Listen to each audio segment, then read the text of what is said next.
Hello, good afternoon, everyone. Thank you all for making time to join us this afternoon.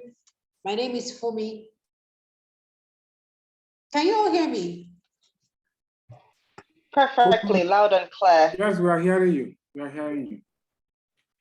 Yes, we can hear you perfectly, loud and clear. Okay. Great. I don't know why I can't hear you very clearly, but so just before we start, I'm going to call on Yemi to just take everyone through the procedures and protocols just before we start the webinar. So Yemi, the floor is over to you.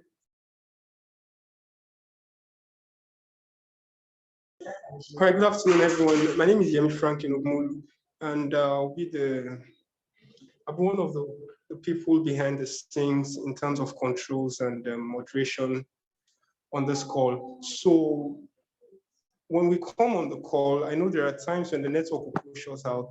Please try as much as possible to keep your microphone muted so that it doesn't cause some kind of interference.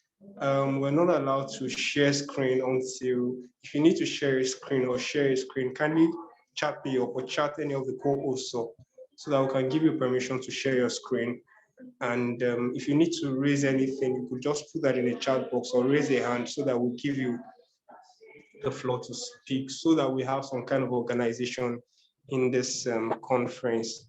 Thank you so much, and we hope you have a wonderful time. Okay. Thank you very much, Yemi. Thank you. Okay, so next up, I'm going to call on Mr. Wale, Mr. Philip Wale. He's going to be telling us about the purpose of the seminar. He's a convener. Going to tell us why this seminar is so important. Wale, are you here? I'm here, Funmi.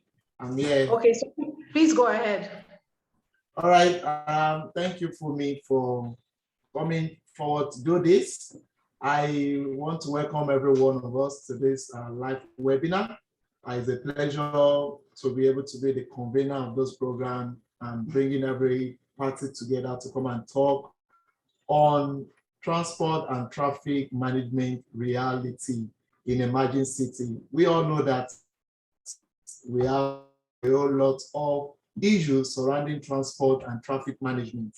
So the idea of this webinar is for us to be able to discuss the challenges, not just to talk about the challenges, but to also provide solutions. As we all know that developing nations or developed nation, as the case may be, they have also moving towards smart city, and Lagos is one of the leading city in terms of trying to move towards smart city. And transportation is a very key component towards smart city. So we're putting this webinar together in order for us to be able to provide solution, workable solution through technology, through innovation, to be able to make the realization of smart city to be possible. So once again, I want to welcome every one of us, all our guests that are present already. I can see Engineer Oduyoye. I can see Seyi, Oluwaseyi, Afolabi. Thank you for coming too. I can see one of my professors, Prof. You are welcome. So I believe we're going to have a very wonderful time, and thank you so much for coming, and let's the events begin. Thank you. Over to you, Funmi.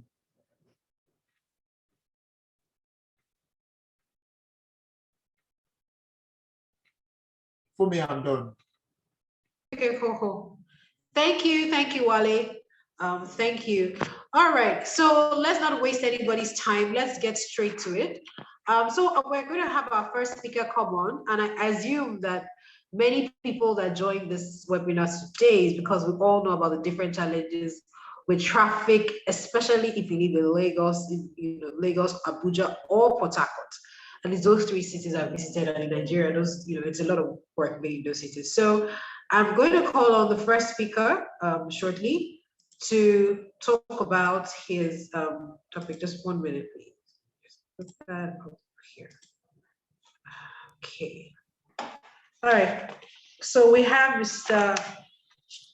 Oshiyemi. He's an urban transportation mobility specialist.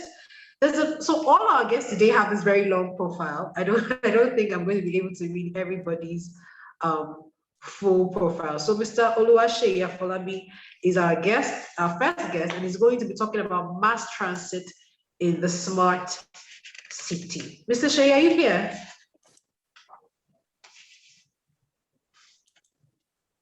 Hello.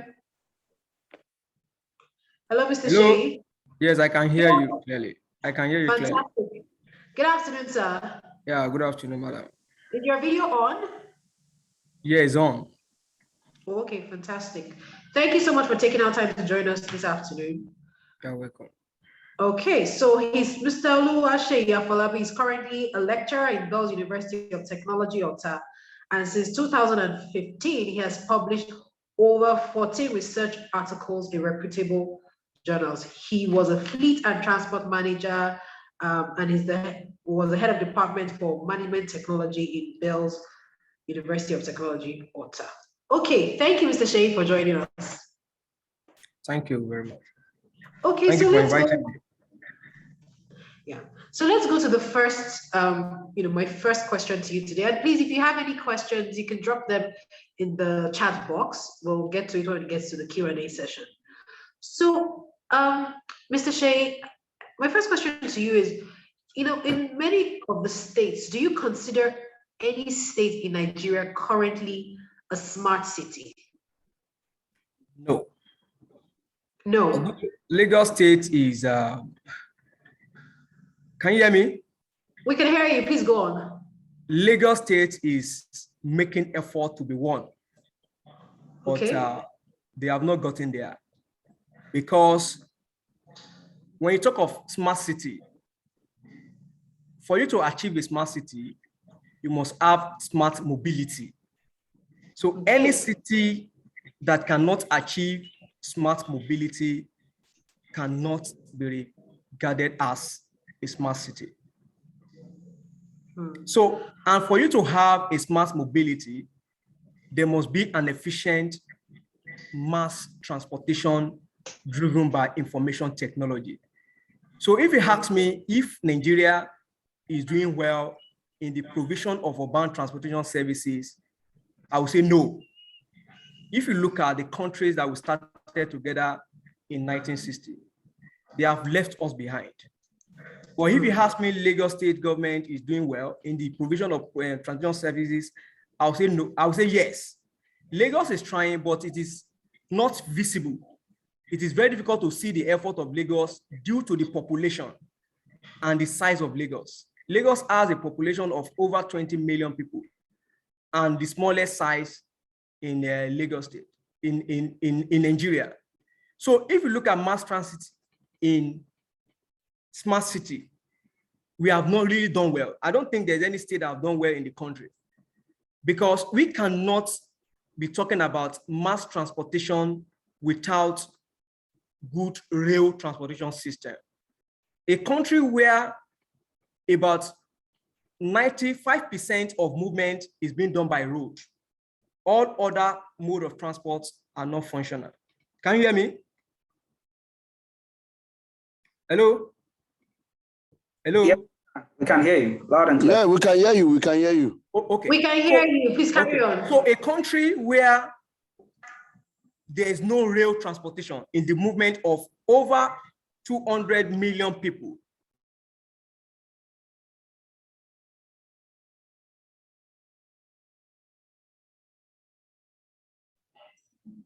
Hello, Somebody muted you, sir. I think you muted yourself. Please, can you unmute yourself? Okay. Can you hear me now? We can hear you. Please carry on. So I said the development of rail started in 1898. The first phase ended in 1901 in Ibadan. So the last phase, which was Gombe to Maduguri, ended in 1964, which make it the tracks to be 3,505 kilometers. Since 1964 to date, what have we added? I can tell you what we have added is not up to 700 kilometers. That is how many years since 1964. The only tracks we have added since 1964 is 326 Ajaokuta Itape Wari, that the construction started as far back as 1990, which ended last year. It took federal government of Nigeria 31 years to provide 226 kilometers of rail tracks. Another one that was added is 188 kilometers Abuja Kaduna rail tracks, and the newly completed 156 kilometers Lagos Ibadan. If you sum everything together, it's not up to 600 and it's not up to 700 kilometers in 56 years. So we have not really done well in the provision of mass transportation to people. So what we have in Nigeria is paratransit. There's no mass transit anywhere. But if you ask me if Lagos state government is doing well, we all know that there's mobility crisis in Lagos. And I can tell you that it is due to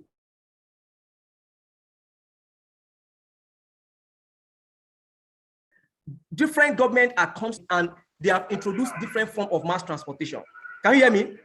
Hello? Yes, we can hear you. Please carry on. So they've introduced different form of public transportation, and I can tell you, despite all that, people don't have confidence in using public transportation in Lagos State. And I can tell you, the focus of public transportation should be for private car owners, where people can abandon their vehicle and board public transport. But because people don't have confidence in it, and even investors, people don't want to invest in public transportation system in Lagos State. You understand? Unlike what we have in the past, the history of public transportation dated back to 1920s, where we have W.A. Daudu, Charlotte Olajimoke Obasa investing in public transportation in Lagos State.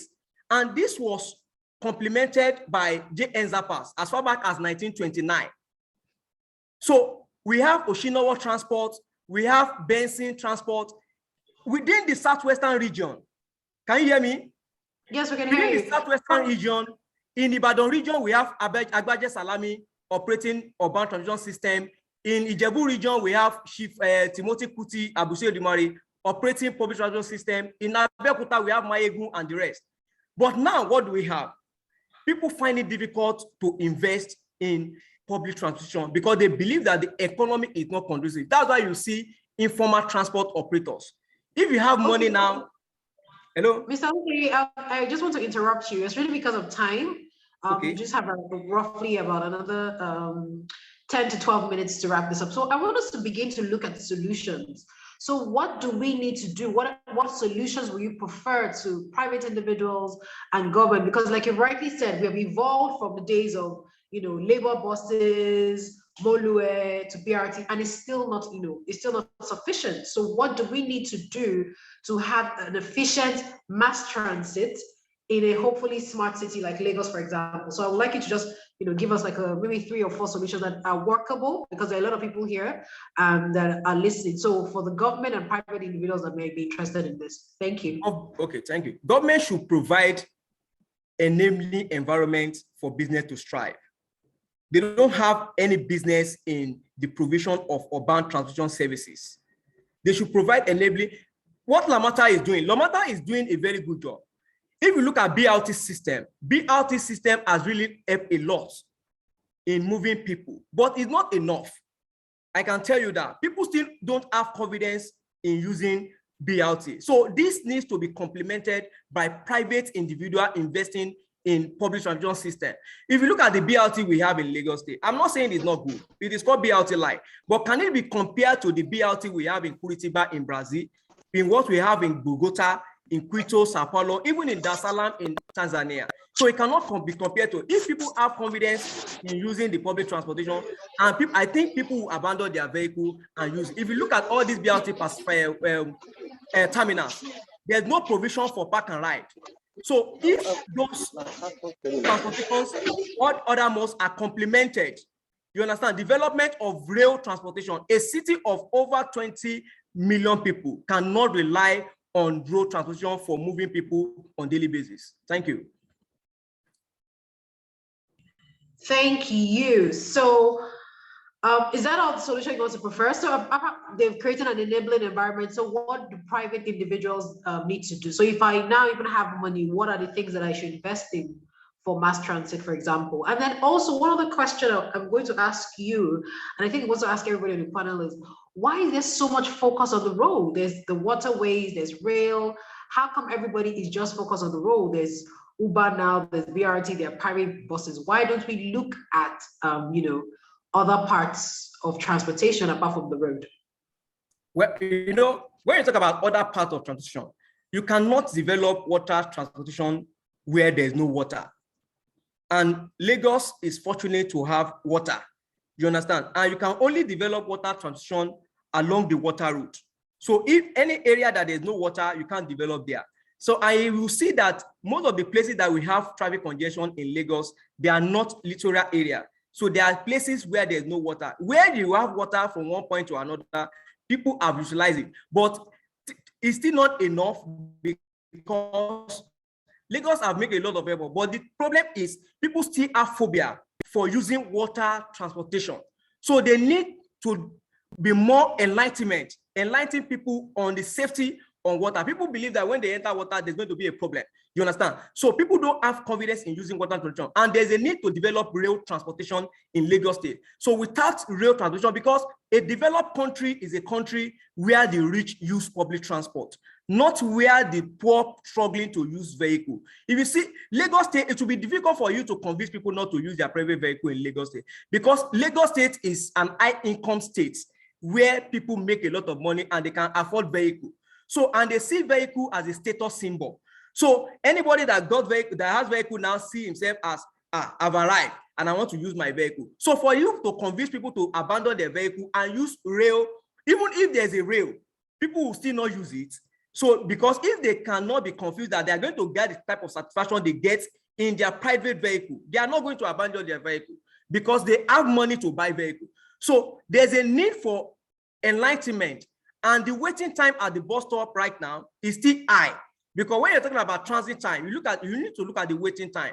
You understand? If you look at the cities like Curitiba, Quito, Bogota, and so on and so forth, their waiting time, you cannot compare it to what we have in Lagos State. So nobody wants to wait for like 1 hour, 2 hours to get bus when you have vehicle at home. So the kind of comfort people get in their private vehicle, if they can get it in public transportation, I think people will patronize public transportation system. Thank you. Thank you so much, Mr. Seyi, and thank you so much for sticking to time. Do you have any last words or advice to say just before we wrap up your session? Well, what I really want to say is that I want to talk to our people that it is good to use public transportation. It is, and the government should try as much as possible to provide enabling environment for private operators to invest in public transportation system. This informal sector's idea where someone will have wants more money and go and buy bus and put it on the road cannot help us. And in order to reduce traffic in some area in Lagos State, they should ban downfall and all forms of informal transport in entering some places in Lagos. It's only formal public transportation that can enter there. I think it will reduce traffic congestion in some area in Lagos State. Thank you.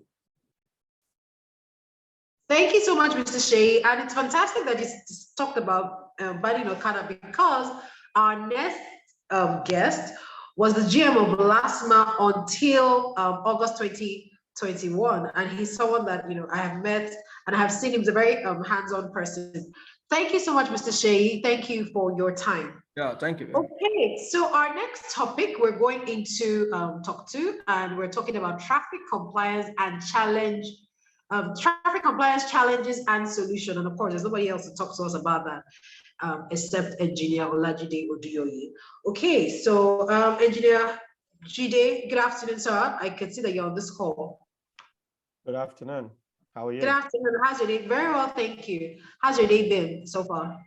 Well, so far so good. I was looking forward to this interaction, and Okay. I hope I'm able to do justice for the time frame that I've been given, and I'm able to impact something, and that's all I'm looking forward to. Okay, thank you very much.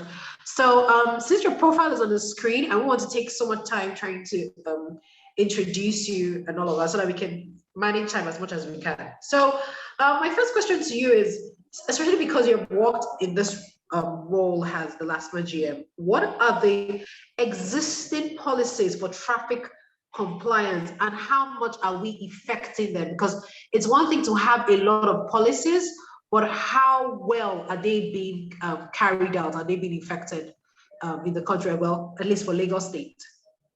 You want to open a Pandora's box, right? That's such a loaded question in the sense that we thank God for Mr. Seyi, the earlier speaker, and he's talked a whole lot on how things are and what should be done. But right now, I would say to you, we're still operating an archaic type of enforcement. And that's the reason why we have this kind of forum where we should be looking at how things can be done in an easier fashion. Right now, the biggest problem is between the government, the enforcing agencies, and the motorists themselves. So there seems to be a complete disconnect between the three.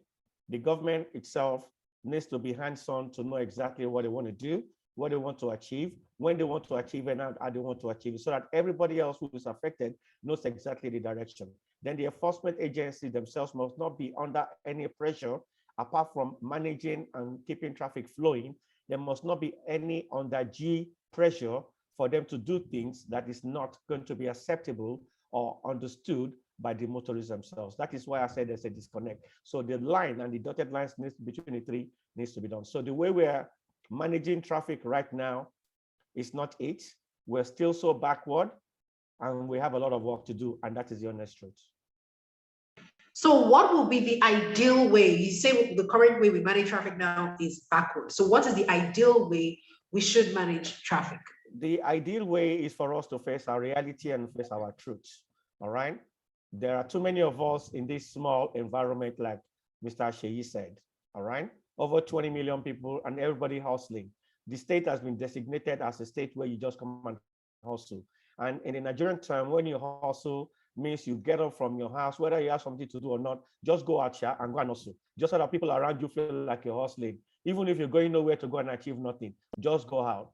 And every time you go out, you contribute towards the traffic chaos, all right? And so we need to change the planning. The system needs to be encompassing from the federal government. Lagos cannot be treated like an environment where any Tom, Dick, and Harry can come in. I'm not saying you need a passport or visa to come to any section of your country, but we cannot afford to have the population growth that we have. Otherwise, there's going to be a problem. It's either the government understands that the population growth, they cannot deal with it, and then begin to expand or integrate Lagos State and Ogun State so that you have bigger land space and so that development can spread and people can live in different areas. And of course, that will come with mobility facility, transportation, to allow people to say, well, if I'm living in Ogun State or Abeokuta, I can easily get to Lagos if I need to visit family or do business. So those are the kind of things that the government needs to take cognizance of, right? That you must understand the geographical boundary of Lagos cannot accommodate all of us, which means if we're trying to solve traffic in Lagos, we're never going to do it until certain things begins to happen. Even if you put all the transportation system you put in Lagos State, which will be extremely difficult because it's a built-up cosmopolitan area, right? So you're not going to start breaking all houses for you to put rail lines, to put trams, to put everything. You're not going to do that because you can't afford it, all right? Then you now have to change attitude of the average Nigerian. We love our cars, and the cars that we have is showing to people that God has answered prayers. Whether it's a jalopy, it's a Rolls Royce or whatever, the Nigerian system is, if you don't have a car, then God is not answering your prayers. So we have to overcome that. And to overcome that, it means the work needs to be done from now, from the primary school age, secondary school age. We must not rely on private cars to show people that we are being blessed. We can show that we're being blessed in different ways other than being in our private cars. As long as we keep on using our private cars to mobilize within Lagos, we have a big problem. Interesting that you say that. That's so true. It's a mindset change. I know that you have some slides. Do you want to go through the presentation, or do I continue with the question? Do you want to go through your slides? I'll just go through the slides so that at least we have an understanding of the general thing, and I'm not going to dwell on it too much. I'm just gonna fly through it, right? All right, no problem. Go ahead, sir. Okay. So the first one I go into what is traffic management. Very simple thing situation. Traffic management is how you manage existing traffic in your environment. And in managing traffic, you must take cognizance of all the sectors of people or persons that need to use the road. That is why you have cyclists and you have pedestrians and everyone, even kekemawa, even motorcyclists, you must accommodate them on the road.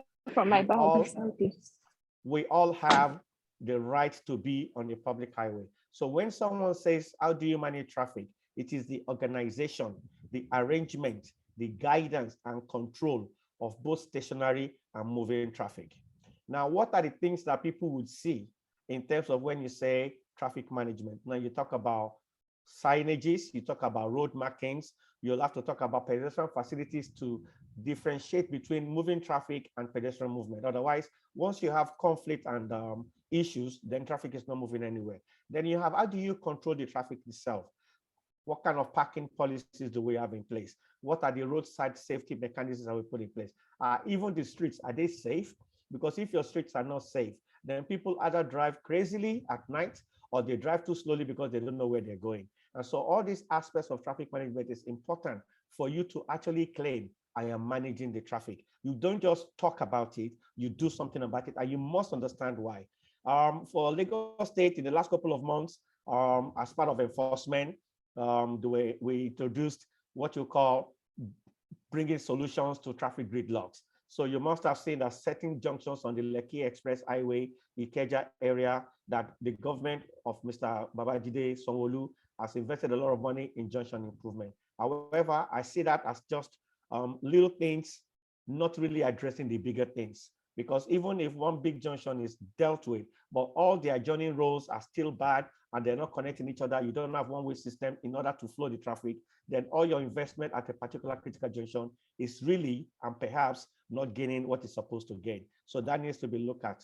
So what are the traffic management solutions that we can think of? So you have to look at technology. It's very important.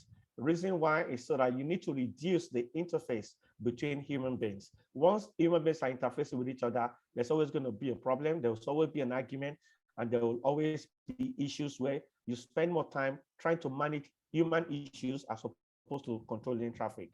And so we look at how you would use this same technology to change attitude, to enforce violation of traffic laws. And this is what is important because the people must be compliant.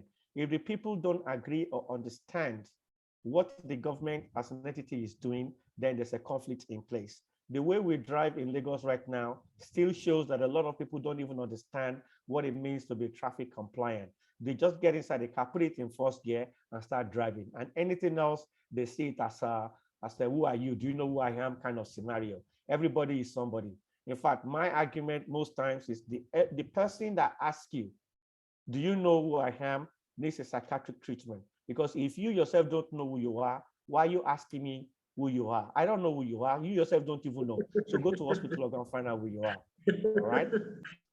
In issue of smart city status of the state, traffic enforcement and compliance is very important. You cannot claim to have a smart city where you're still using LASTMA as human faces to control traffic. It's never going to work because the LASTMA officer is a human being. He runs on blood. His girlfriend and wife is fought with him at home before he came out. It's going to take the pressure out on somebody, whether you've offended or not. I beg. Me, I'm LASTMA officer. I'm wearing uniform. I have authority. It's either you beg me or you sort me out because I'm frustrated. My wife has just abused me. So who are you?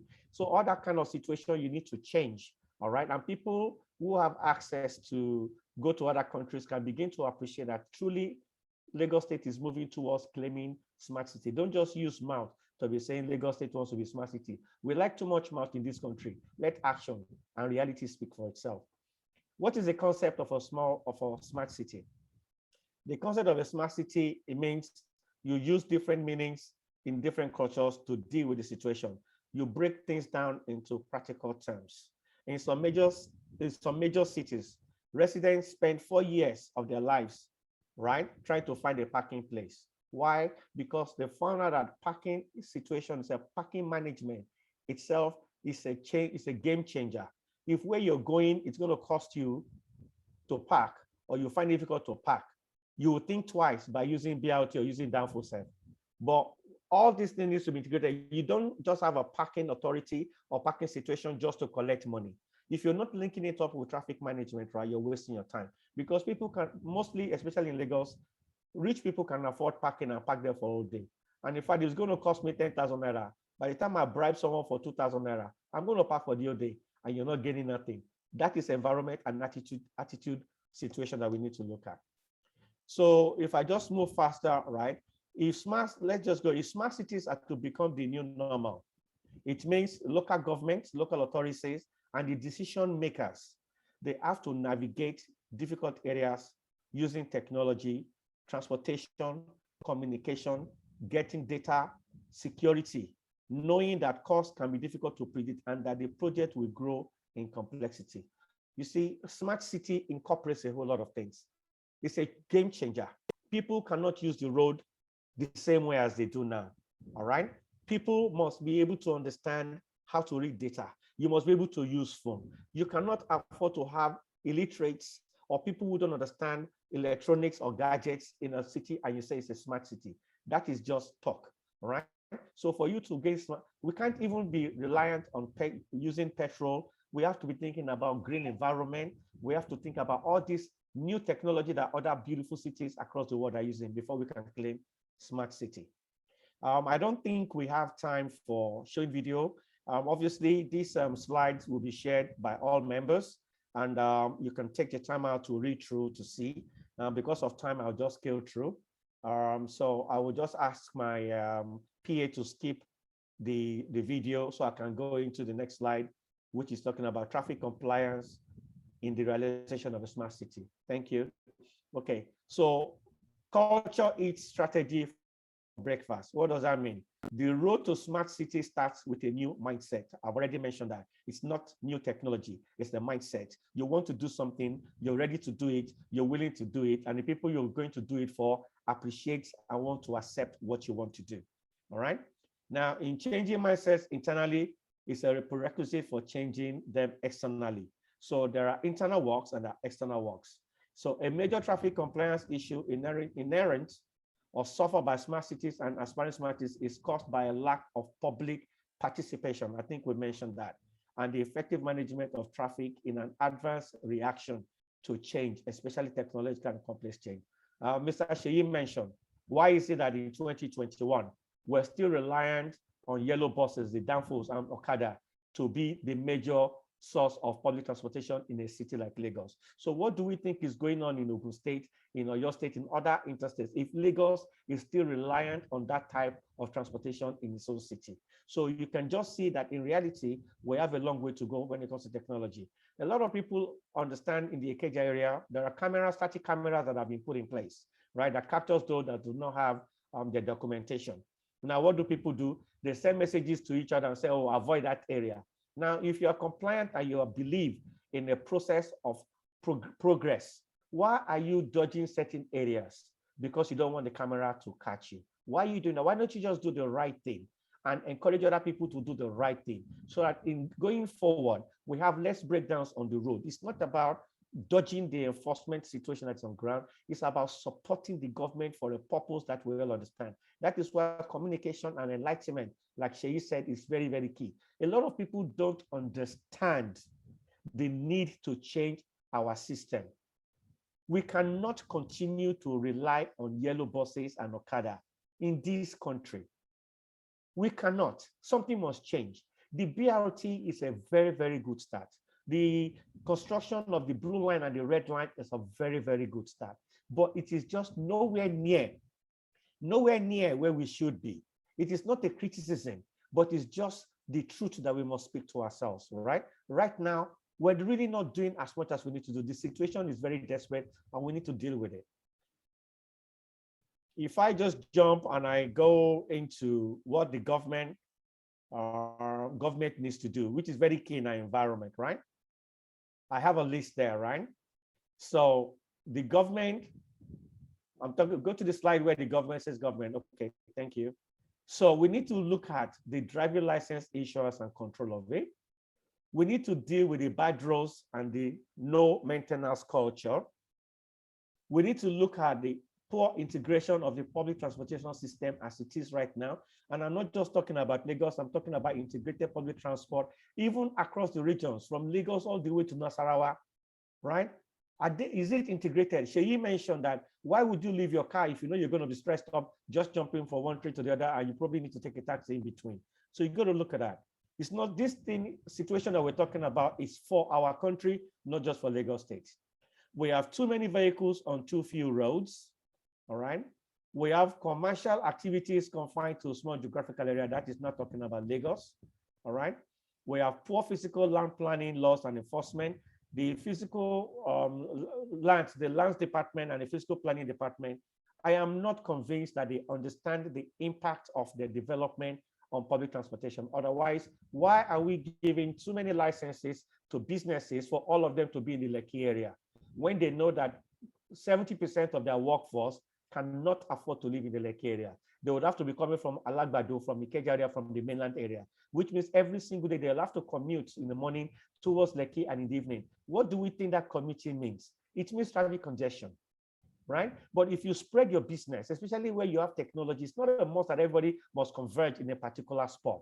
There's no big deal just because your address is Lekki. Is it the address that matters or the business that you're doing or what you represent? If you have someone who is a good marketer, you can market from anywhere you are. So why don't we have businesses in Ikeja and Alagbado? Why don't we have branches of all these big banks over there? Why are they all converging on Lagos Island? Why? Because of mindset. The same set of people that want to drive that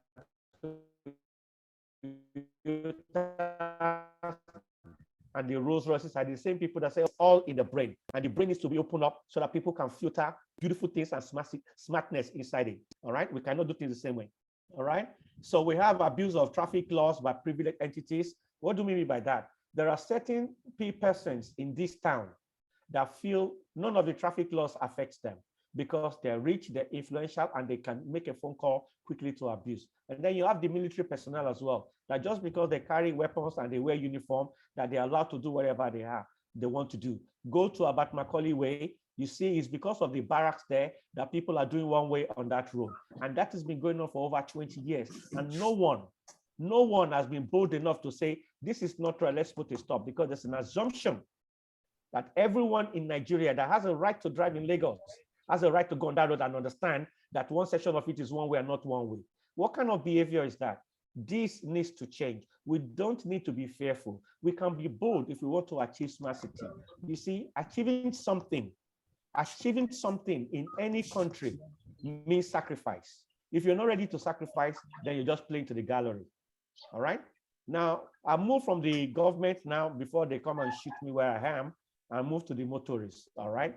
Because half of the motorists in this environment, they are selfish and they have attitudinal problem, all right? Whether it is ignorance or on education, or they have too many PhDs, or they have too many master's degrees, or they are angry that they have not traveled out to go and see how people are living in other countries, I don't know. But there's something missing in some of them. Something is missing.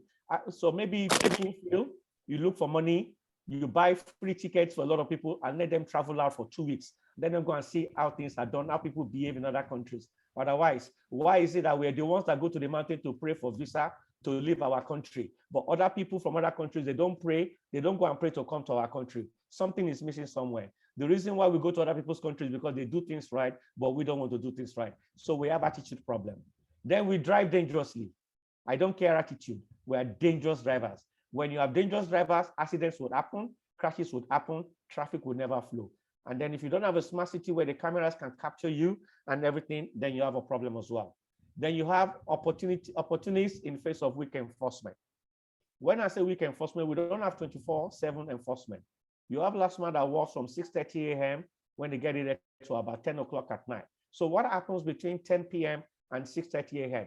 when traffic is still moving in Lagos and everything? So we have weak enforcement situation, and that needs to be looked at. And motorists take advantage of that. Then a lot of people, like I said, they were taught how to drive by their drivers or by their family, by their uncle or whatever. So they have no knowledge whatsoever of traffic laws and signs.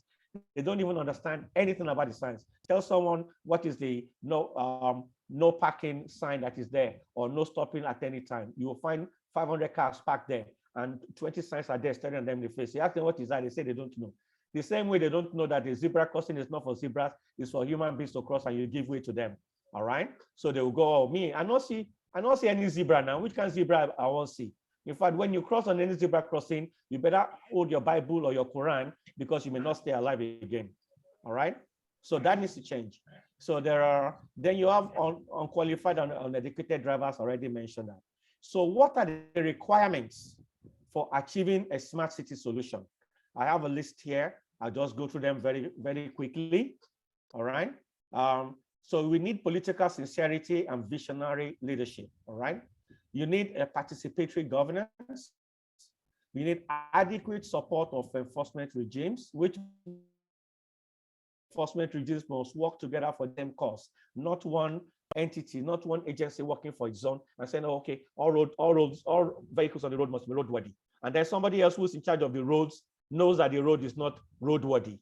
So what is the correlation between an unroadworthy vehicle and an roadworthy road, right? But somebody is enforcing somewhere. And whilst those two are merging together, you now bring LASTMA who's saying, the road is not roadworthy, that's not my problem. Your vehicle is not roadworthy. The only thing is, like, you have avoided a big pothole, you have gone onto another lane, so I have mandate to arrest you. Tell me, something is missing with us, all right? Then you need to have radical improvements of public transport provision with a zeal to subsidize it. Most smart cities, they subsidize public transport system, whether you like it or not. It's a social responsibility, and the government needs to look at that. Then you need to have effective integrated transportation system. You must support the infrastructure, i.e. the good roads. You must have a maintenance culture. You must have strict driving culture. Don't just allow people to just get on the road and start driving. You must capture driving culture and road behavior from the school age. You must infuse some kind of traffic management system in the school curriculum and safety. There must be extensive public enlightenment and advocacy. You must have public ambassadors. You must have open and active channel of communication that is free of intimidation. You must have technological innovations in transportation, and you must reduce drastically the human-to-human interface. And then finally, you must embrace e-government. The key components of that, I already mentioned that, so we can go through that. So just because of time, let us go to conclusion. So I'm saying that transportation and traffic management initiatives for a smart city will aid in the progress, development, and realization of smart transport for future smart cities. Future roads will be made intelligent, sign-free. Imagine having roads in Lagos that does not have sign, which means you don't cluster the roads, all right? It is safer and communicative, which is very key, all right? They will not only support the mobility of people and goods and things, but also generate electricity. No way roads can generate electricity. That means you're going smart, using energy. Can you imagine using the roads and you're even getting energy from using the roads? So this can change. So finally, I'll just go some of the examples of solutions that are being preferred or adopted in developed and emerging smart cities. That is where we want to go as well, right? So we have roads that harvest energy. We have roads that produce music. You can check it out on the internet. You'll find out some roads now, they force you to do the normal speed because you not be listening to music as you're going on that road. Trust me, those vehicles from Apapa and Chicken Island that over also bad because they're going out of Lagos. When you have a system where it's when your truck, you just put them on the side automatically. You don't have to force them to say let them go away. The road will do it. So these are smart measures of checking traffic management. You have roads with wireless digital traffic signs, all right? So you don't really need vertical or physical signs. You just have ones that are just like on the road. You have roads that automatically charge your vehicle when we start going for electrified vehicles. You have roads that have automatic traffic violation. Obviously, You're using CCTV and other technology to detect people who are violating overspeeding and using bad roads, making wrong turnings. Roads that talk to themselves, roads with fast emergency rescue. I don't know whether some of you have seen the video where in Germany, even when there's a traffic gridlock on the major highway, automatically all the drivers just split on both sides and they leave the central lane for emergency vehicles. Do you think that can happen here? As soon as you leave one little space, even if the space is not enough for downfall, he will squeeze himself. Because if you don't move out of the way, the downfall will just crash your car. Say, well, me, yellow downfall is already destroyed. You have Toyota Corolla. You will soon find out. Nobody will tell you before you move out of the way. So that is where we need to go. And then you have rules that reward public compliance. So when we change our attitude and we're better drivers, then we have a situation where even the government can put a policy in place that for some of us who are very good and diligent, they will just be giving us, maybe you just give us I don't know, phone charge or something. Give me 10,000 naira for every month. Don't cause any problem. Well, why would I not drive properly? I'll drive properly now. Instead of arresting me, just make me do the right thing. So that is how to behave in a smart city. And that is the end of my presentation. Thank you very much. And I hope you've enjoyed listening to me. Thank you. Thank you so much. We thoroughly enjoyed it. Thoroughly enjoyed it. And if you start looking at chat box already, people have like a lot of questions for you. But we have to wait to the Q&A session to be able to, take the questions and all of that. One of the key things that kept reoccurring in your presentation was we're talking about mindset and changing people's behavior. And then it's interesting that you talk about downfall, but you and I know, because for example, there's a video of yours that trended sometime last year where you accosted a woman somewhere in Lekki, I think it was a roundabout, and then she was taking a one way and then you were asking her a question. So let's even leave the public, transport, the downfall and the Moluwa, even those laws are almost going extinct. But let's talk about people like you and I that have this plenty PhD degrees, these plenty master's degrees, we're speaking English, we're watching Netflix, we're so-called the middle class, but we do not do the right thing. I know that your session is going to end now in about 5 minutes, but just in 5 minutes, because I know that was in your presentation already, but some of us are on this call, on this webinar.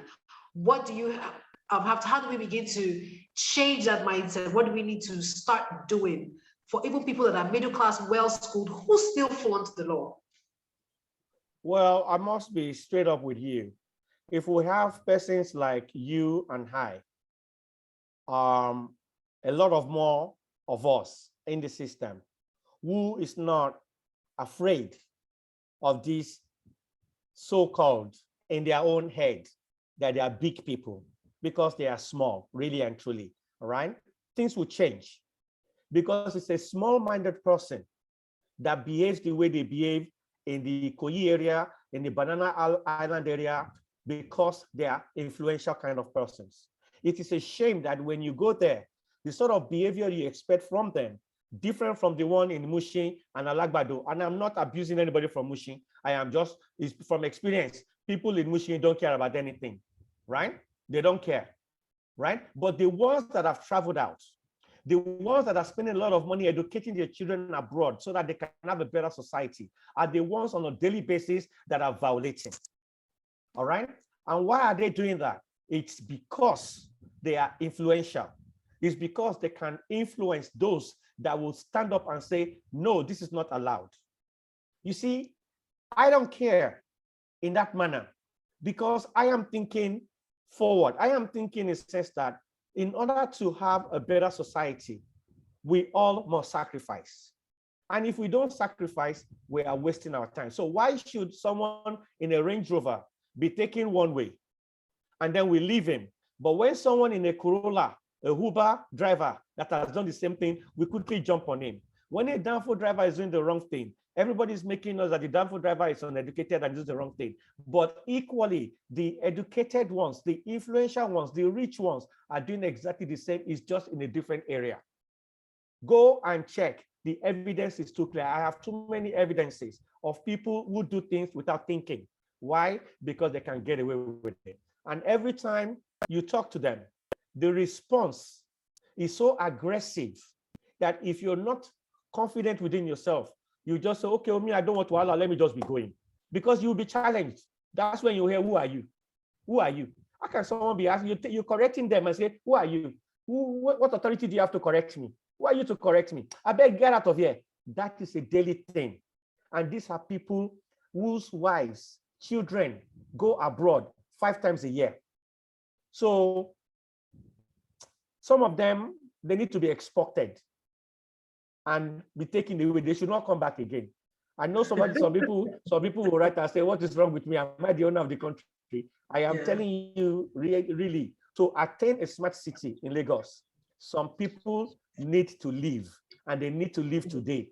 They should leave their Rolls Royce and their Range Rover for me, because me, I don't have one. I would like to drive one, right? But they should just pack their bags and go, because we don't need them. Because if they cannot lead and do the right thing, what moral right do you expect a downful driver or cadre to do the right thing when you yourself are not doing the right thing? Simple as ABC. You lead by example. Okay, thank you very much. I think I really literally hit the nail on the head when you talked about impunity, because we find that most of these people go to other countries and they follow the law to the letter. Even next door, when they go to Ghana, because I always say, oh, to go to Dubai or America, that one is even okay. But when people go to Ghana, they follow, they follow even as simple as queuing up in a supermarket. I don't want to mention this. The time I traveled to Ghana, and I saw this very big influential person in Nigeria holding his own card, staying on the queue in a supermarket. I'm like, oh wow, this is someone that in traffic in Lagos, he's blaring, the sirens and everybody has to clear. How come, he just got out next door? Because there's law and order and people are following it. Thank you very much, sir. But please stay to the end of the session so that some of the questions directed at you, we can send them to you and then you can answer them. But you can also look through the chat box already so you can have an idea of what the questions are.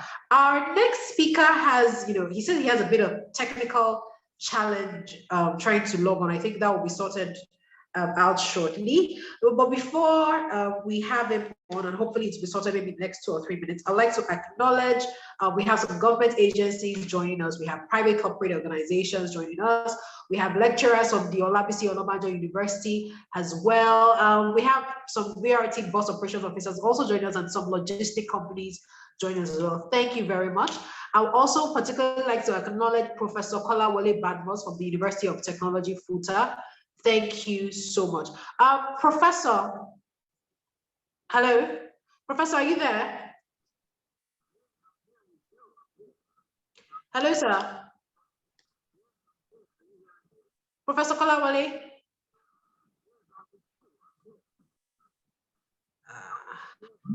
This thing I want to talk about smart city, it's a lot of work because we have to first get our internet right and get everything. Good afternoon, sir. Can you hear me? Yes, I can hear you loud and clear. Fantastic, fantastic. Okay, I just need to share your thoughts because Engineer Jide said so many fundamental strong things. So just before our next speaker comes on, if you don't mind, just for like 2 or 3 minutes, just tell us, your thoughts on, his slides and, the information that he shared with us.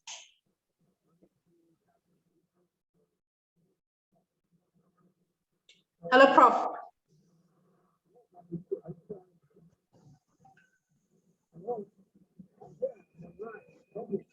To achieve smart cities, it's a lot of work because even our internet is not yet sorted. Hello, Prof. Kolawole, can you hear me? Okay, yeah, please go on. Even though it's not very loud, can you increase the volume from where you are?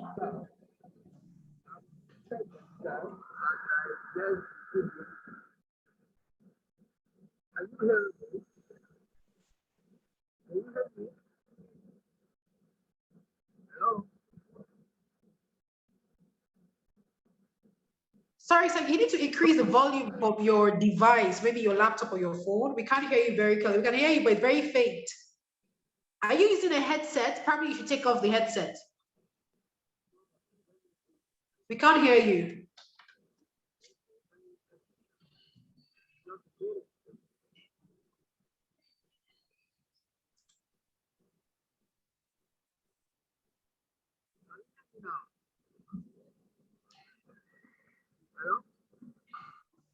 Hello?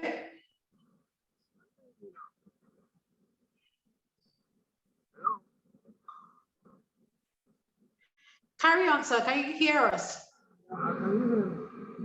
Yeah, we can hear you now. Please go ahead. Honestly, I'm impressed with the discussion so far. I'm impressed by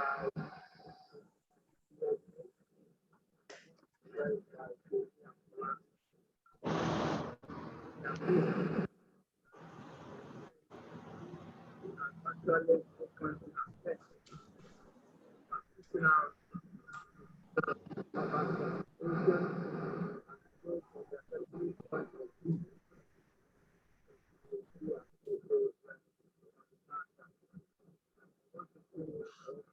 Okay, Prof.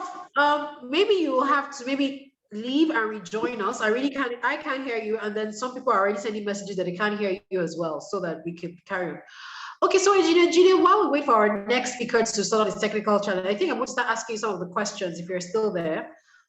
So there's a question sent in by Olajide, and he's asking this question. He said, an administration made an attempt at restricting Okadas and Maruas on certain routes, and a bit of orderliness was observed. Why was this policy truncated? Well, the policy is not truncated. What we're talking about is the support and enforcement. So first of all, because in what I would perceive to be the economic situation in our environment as of now, there is no support from either the operator or those that are using the Okadas. There are human beings. I have mentioned it in so many places. Have you not seen a situation where you can see from the countenance of the Okada rider that he just arrived in Lagos 2 days ago? You can see he probably even looks like a 17-year-old that was abandoned at the border of Lagos and Ogun State. He's riding Okada. He's riding Okada. Then you look behind him. Then you see a smartly dressed woman in a skirt suit, which means she's probably working in oil and gas industry, or she works in a bank. And then behind her, you find another gentleman that looks like he has a master's degree in a nice, beautiful suit and tie, and is hanging at the back.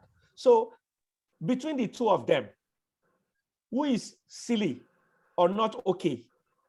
Because the government says there's a ban, but you, Mr. Master's degree, and you, smartly dressed woman, you decide to share an Okada with a rider that looks like a 17-year-old that does not know his left from his right, and he's taking you on Lagos Highway, and everybody is cool about it.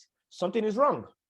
So is it the government that is going to be chasing people around? And let me tell you, right, people will say, oh, it's lack of enforcement, lack of enforcement. Listen, we are not serious, some of us. If you enforce anything and something happens to either of the passengers or the rider, the enforcing agency or the officers are already in trouble. They're in trouble within and externally. Because even the people say, you must be thieves. Why are you enforcing it? Because you're looking for money. They didn't give you money. Would they not eat? That is our say. Every time we do something wrong in our environment, we say smart city. Somebody will come, are we not going to eat? So did we come into this world to come and eat? Is that why we're here? So we will just eat and eat our children's future with nothing to put on ground to make it better for them. And everybody wants to jackpot. Or have you not heard that statement? Everybody wants to jackpot. Jackpot to where? Who is going to take us? We don't have good attitude. You think they will kick us out quickly? We don't even understand the reality of this life. For anybody that is listening, when everybody is saying, just leave the country, you are leaving it to where? Your behavior, if you don't change it, when you get to that place, they will deal with you in 5 seconds. You will not survive. So better could stay in your country and tidy it up. We better stay here. So the Okada business, whatever, there are too many vested interests. It's some people that are buying the Okada for the 17-year-old that just arrived 2 days ago. Who gave him Okada? Who is he delivering the money to? Which local government officers are collecting money on the road? Which part of NURTW is collecting money from these people on the road? Somebody is collecting money. Every single day, somebody is protecting them. And then you now have our PhD or master's holders writing. If everyone that has gone to school says because of the law in Lagos, I will not I will not get on Okada to go on a road that it has been banned from. They will soon get away, but that is not good. So there is no support from the people, either because they don't understand or because they're selfish. They just want to go about their business. Who trusts the government anyway? Who is government?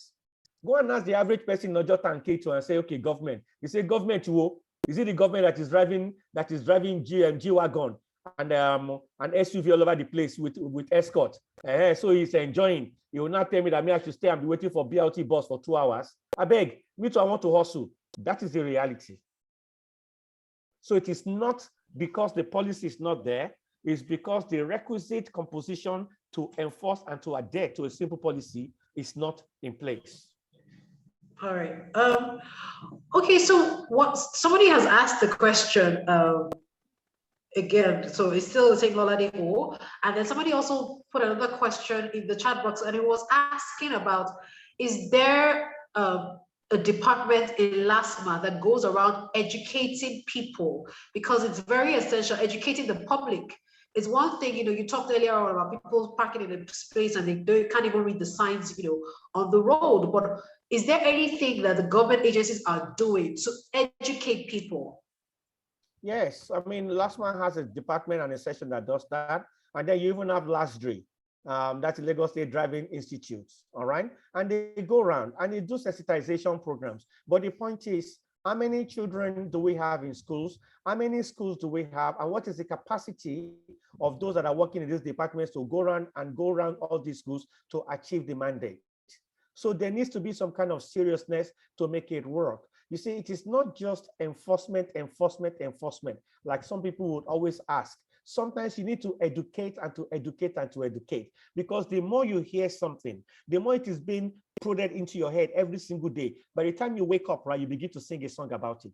Even the children needs to be correcting their parents, because let's just accept that anyone in Lagos that is driving, that is above 45, we have lost that person. Because that person is like, na Lagos we dey, every man for himself. But maybe when your child is telling you, daddy, what you're doing is wrong. Daddy, what you're doing, mommy, what you're doing is wrong. Maybe that can impact attitude, because nobody wants to look foolish in front of their children. But if you just leave all the drivers in Lagos at the moment as it is, over 45, you're wasting your time. And even the young ones now, I don't even want to qualify them. Those ones that are driving white cars and red Mercedes C-Class, right? With dropping their pants, and they're sleeping on the steering, and they're holding the steering like this, as if that they think that it's in Los Angeles or whatever. Those ones, we have lost those ones as well. We have lost those ones, because for any young person like that who has access to money, that one will bribe his way out of anything.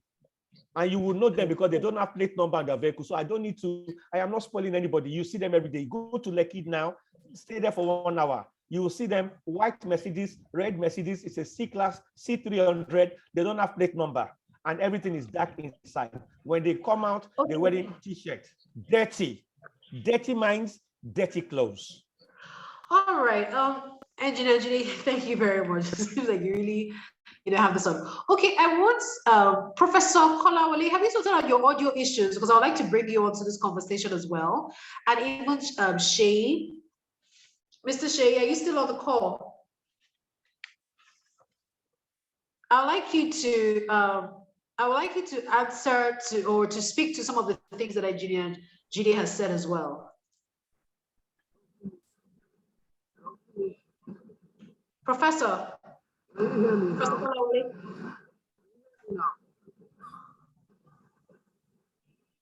Professor, can you hear us?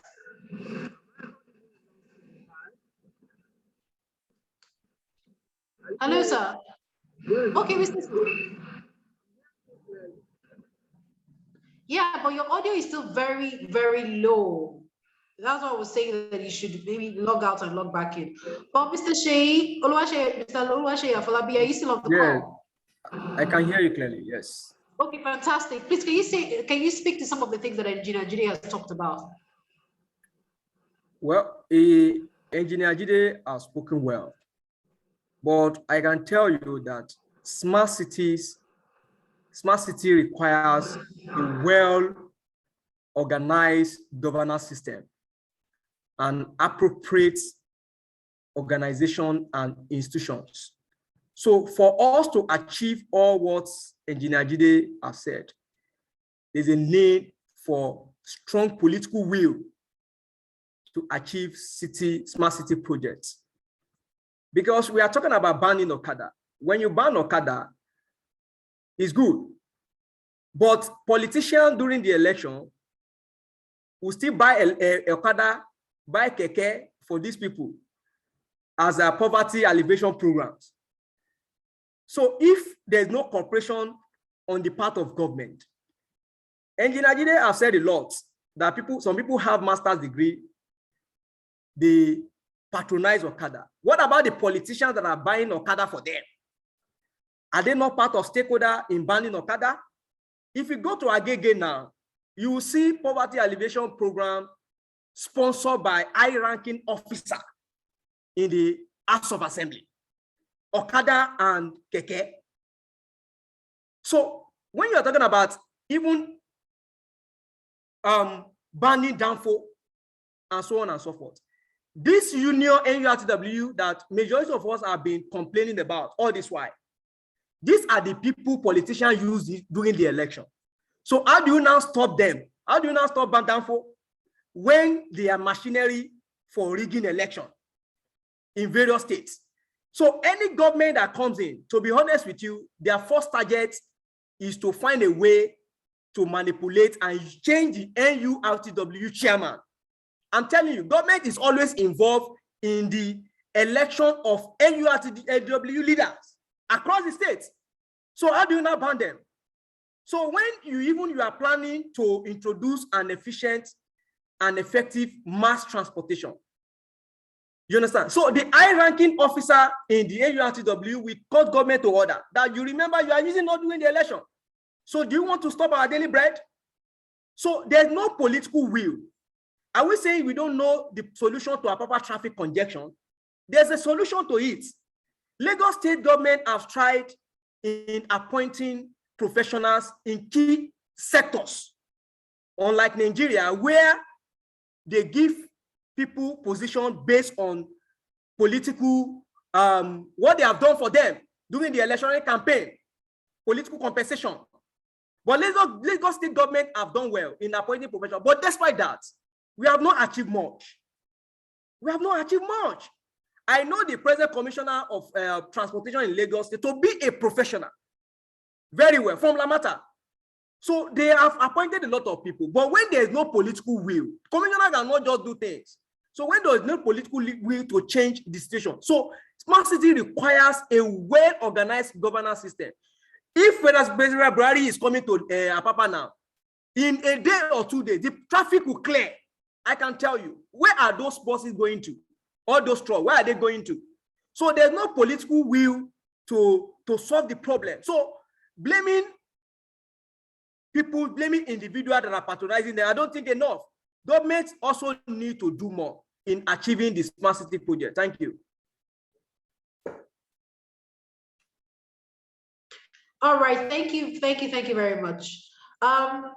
Professor Kolawole, I really want to hear you speak. I hope your audio is sorted now. So can you just say something before we move on to the next speaker? Is Mr.Charel, if you can hear me, please just let me know once your technical challenge is sorted so that we can have you on for your session. And Mr.Seyi or Oshiyemi, please get ready. Professor Kolawole, are you ready for us? Please unmute yourself and let's hear you speak. Funmi, can you hear me just to check this out? Oh, fantastic. We can hear you. Great. Okay, perfect, sorted. But finish your chat first and then tell me I'm ready. So as soon as you're ready, I'll slot Okay, in. yes, I'll let you know. We'll be ready in about 2 minutes. I just want Professor Badmus here to just give us his thoughts and then we'll come to you. Thank you. No All right, problem. Professor Kolawole Badmus, please go on. We can hear you. You still know, but you know what? Go ahead. Carry on, please. Well, all I want to say is that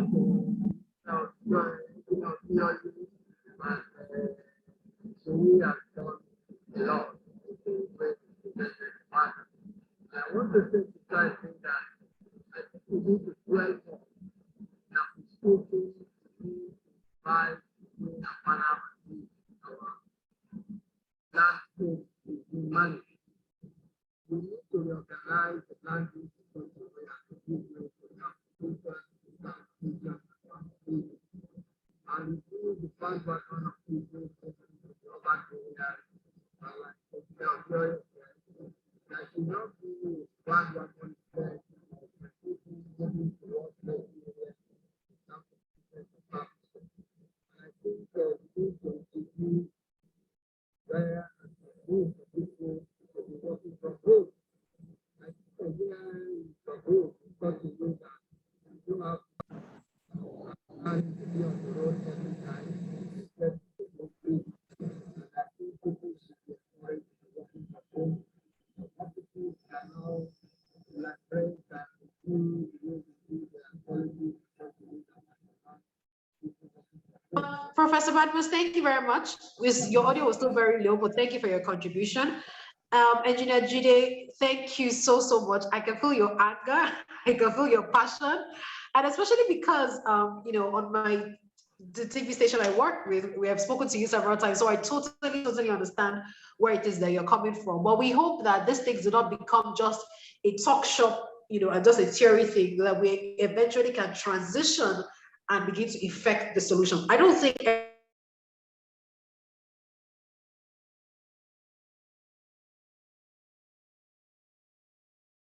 God, but I don't think everything is totally lost. But anyway, so we have to move on because we've taken so much time. Mr.Charel is waiting for us and he's here now. Technical challenge solved. So great to have you on. Good afternoon, sir. Good afternoon. Can I just share my screen? So let's. Okay, so you'll be talking to us about smart mobility solutions to traffic and the transport challenges. Did you get to hear any thing of the two first speakers? Did you get to hear them? Unfortunately not. That is quite frustrating that I couldn't really hear the rest of the topics that was discussed. So yeah, I'm very disappointed and very sorry about not getting, I eventually had to upgrade the Zoom program and it seemed like I was in a different version and that's why there was no sound. So eventually we got it sorted, but very frustrating. No problem, that's fine, that's fine. First of all, I want to thank you very much for partnering with this webinar. This is a very essential topic that we're dealing with here. Thank you so much to PTV. Okay, so without wasting time, let's get straight to it. We can start with your slides. Mr.Charel, you have the floor. Go ahead. Can you see my screen? That's the important thing. Yes. Okay. Thank you very much for the opportunity. It's really appreciated. And again, sorry for not joining from the beginning. I've been battling for an hour to get this sorted out. But a couple of months ago, we were approached by Philip and we decided, we had lots of discussions and we partnered with TRIPLEPHIL to represent PTV in Nigeria specifically, and if it expands into the rest of West Africa as well. So what I'd like to do is, first of all, just to give you a little bit of an overview of us as a business, you know, what we do and how we fit into the, I hear the talk is a lot around smart cities and so on, and that's really what PTV is all about. PTV was formed in 1979, so we've got more than 40 years of experience in this field. Our head office is in Germany, in a small university town called Karlsruhe. And that's where the whole system, actually, all the development started from. It was 4 PhD students that started to develop simulation and modeling software for transport and traffic.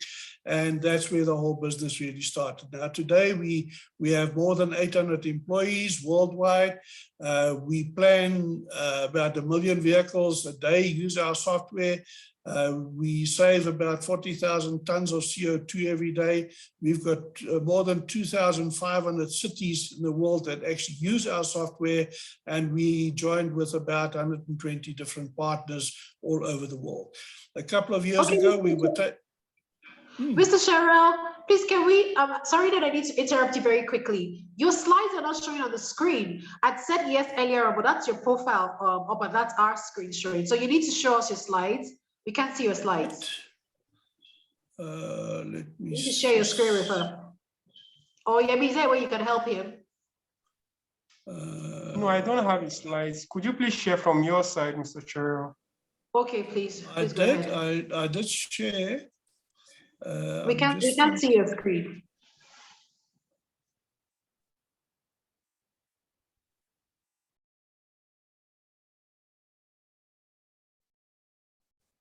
Yeah, I think we can see it now. You see it now? Our experience and expertise, PTV Group. Yes, yes, yes, yes. Okay. All right. Please So go that's ahead. that was the first slide. Okay. So can you see my slides now? Can you see the slides?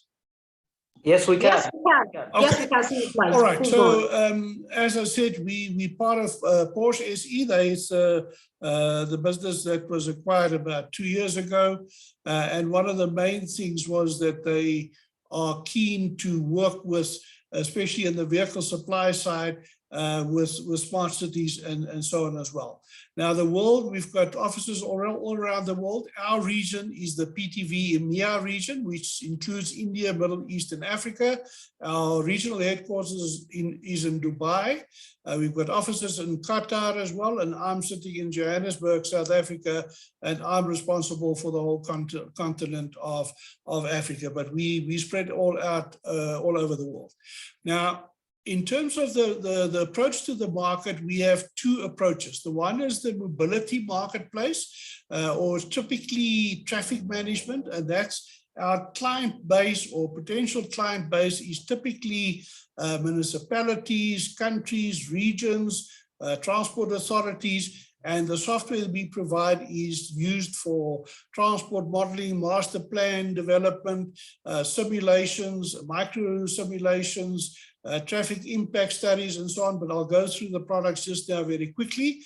And then the second marketplace is the transportation or the logistics side. And I know Philip has indicated that there's quite a bit of interest in the optimization of routing and scheduling, the fleet management side. So I'm going to briefly deal with both these marketplaces. And I think the majority or the specifically the talks around smart city development falls in this specific realm, and obviously logistics and multi-drop deliveries and that type of thing sits in that space. Now, if we look at the mobility suite or the traffic management software, we divide them into two groups. The one is the offline static type planning and simulation work that we do, and then we move towards real-time, which is typically the real-time traffic management, where we use our tools to assist the actual traffic centers or control rooms to manage the traffic in a real-time basis. The first product I just want to briefly touch on is PTV Zoom, which is a network modeling, and it deals with the large-scale national, regional, local transportation network development and demand modeling. So here we obviously work a lot with land use situations, the growth of cities. We all know that the population in Africa specifically moves towards cities to a large extent, and there are lots of disturbing figures coming to the fore as to how it would look like in the big cities in 10 or 20 years from now. So this software is specifically used to plan and to model how that change will be affected by the additional population and land use changes, developments, and so on. Now, if you look at Lagos specifically, it is a huge city with a lot of people. Obviously, that brings about all these sort of congestion problems and everything relating to that. The beauty of Zoom is that it is a multimodal system, so it talks to public transport, private transport, the BRTs, the road net, the rail networks, even to bicycle and pedestrian level. So it really deals with all levels of the modern city demand planning and the actual development of futuristic models and strategic planning on the long term. PTV Zoom, which, but first of all, just let me ask permission to apologize for these names. These names come from a German background, and so most of us don't even know what VISUM stands for. But the VISUM is the macro modeling, larger system, longer term strategic planning, where VISUM is a microscopic modeling tool where we can deal with individual vehicles, intersections, driver behavior models, also multimodal in terms of microsimulation for smaller intersections or ranges of intersections.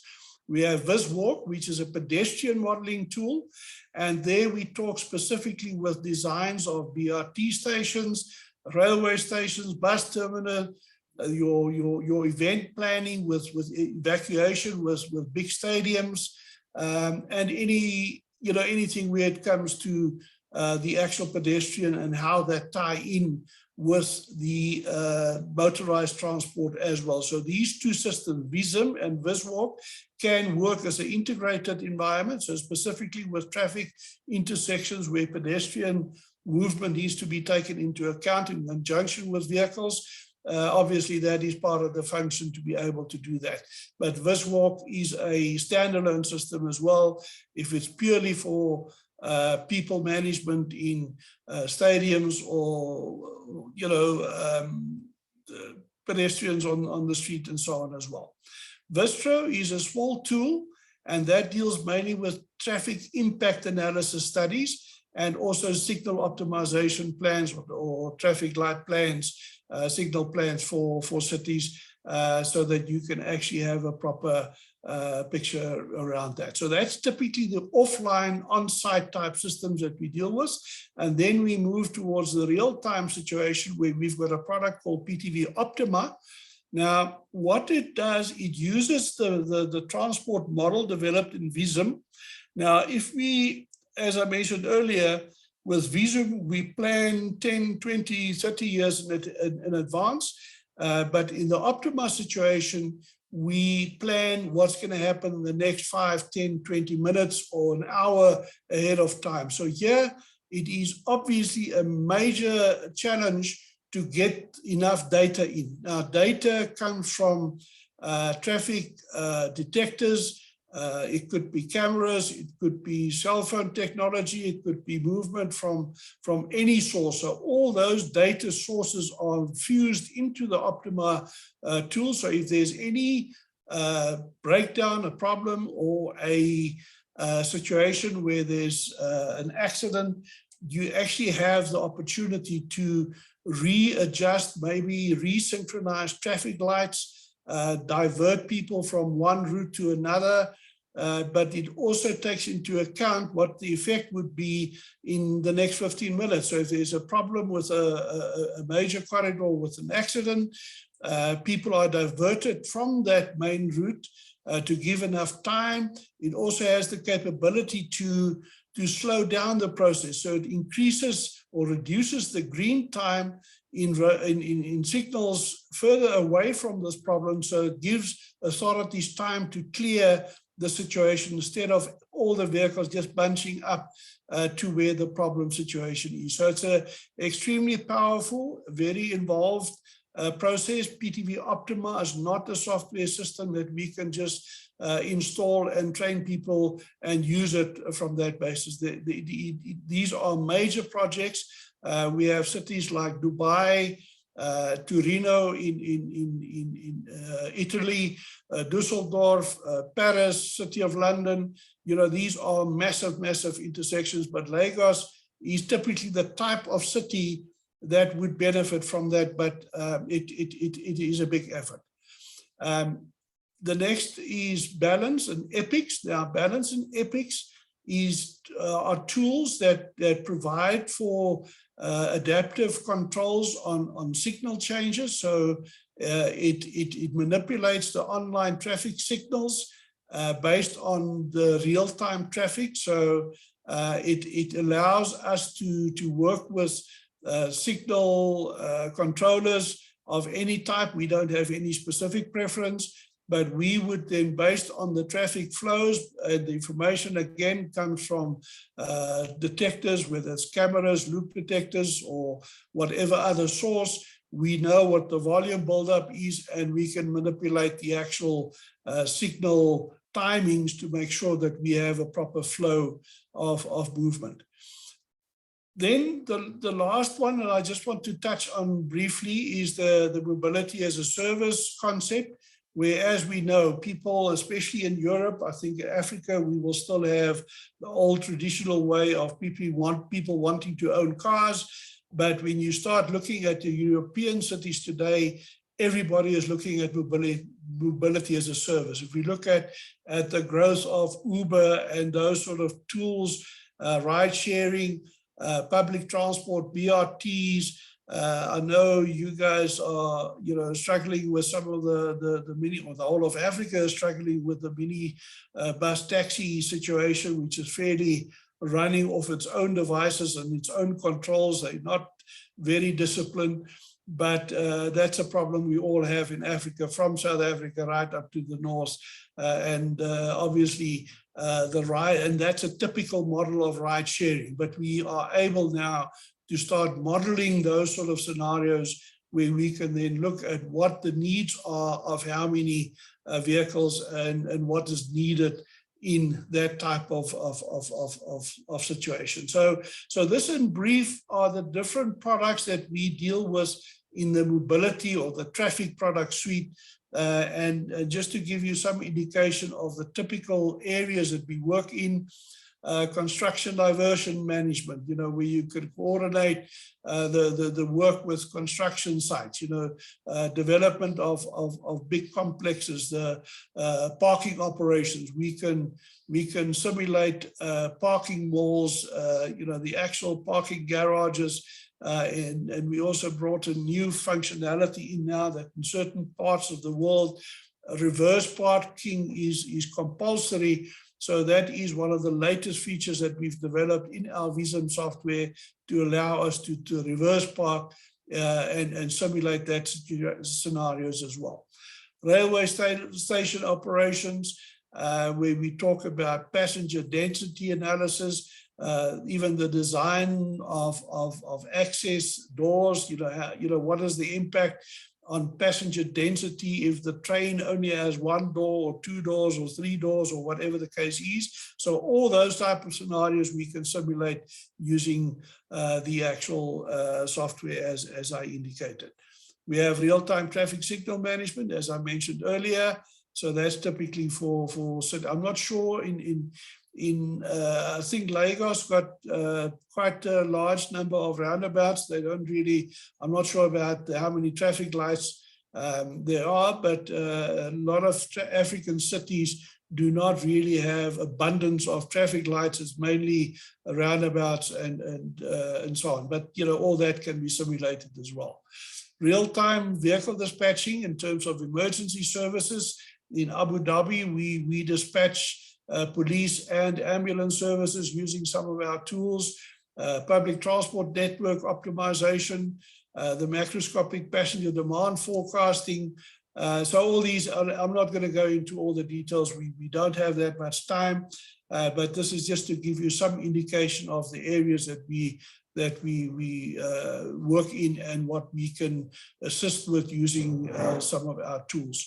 So there are, one of Optima's big strengths is the real-time simulation decision support, where you have different options. So if you have a big buildup of traffic in a specific corridor, you have different options that the traffic operation centers can start applying to see what the best options would be. Safety is a big concern. We have a specific module called VISTAT, which is a safety module, which we use to analyze accident data, to predict red spots, or where we suspect or high potential accident scenarios, so that we can start planning and simulating different solutions in that type of environment as well. I want to stand still a little bit on the academic side because that's quite important. And I hear there's a few professors in the audience, and thank you for being here because PTV as a company was formed and founded, as I said earlier, by 4 PhD students that studied traffic engineering, and they started to develop these traffic simulation tools, more than 40 years ago, and that's where the whole business started from. We value our partners in the academic environment extremely high. We provide free licensing of our software to the recognized academic institutions, the engineering, traffic engineering, and planning type areas. So we typically provide for students for thesis licenses where they do their master's and PhD theses. We provide the software for free for them.